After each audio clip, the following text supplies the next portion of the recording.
My version, bad mind bandit. What's there? Only bazalisa. Tag exclusive. Manadu, look, bye. Bakufunga kuti skora nakubasa nekuti mapepa ndakarasa basanze kubasa kwababa kune basa utaigona ndamu yacho kune vanhu kubasa kwababa aiwa kune basa avaitaura nendoka yakusasa mahati manunzi asi makasa pati ndichayedza nepandokwanisa kubasa kwababa aiwa kune basa avaitaura nendoka yakusasa mahati manunzi asi makasa pati ndichayedza nepandokwanisa wakikadashi uziva wariyambutsa kutubate tsuro unenge waimutsa varoi avangaroi chikutsa chibvunza chabva zvatakatya takarutsa anzizvipiko uyo mwana wasauro uyo tangisa mutauro manje vokoso manje turuzi basa rababa iri siriyasi aiwa kune basa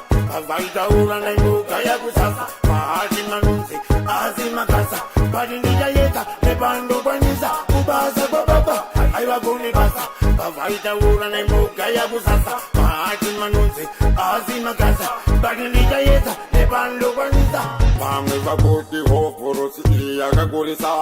ndobva ndati yanemboidzoresa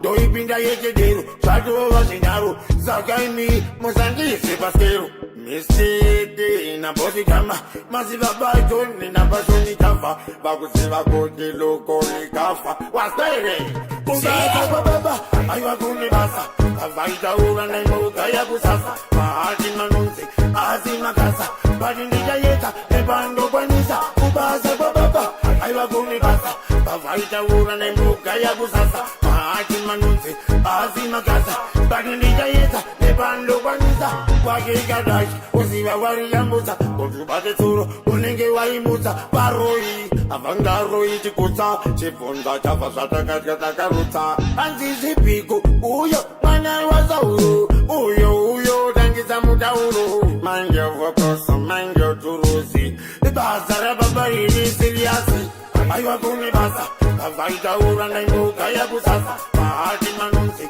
asi makasa pati ndichayedza nepandokwanisa kubasa kwababa aiwa kune basa avaitaura nendoka yakusasa mahati manunzi asi makasa pati ndichayedza nepandokwanisa manheru akanaka muri yezimbabwe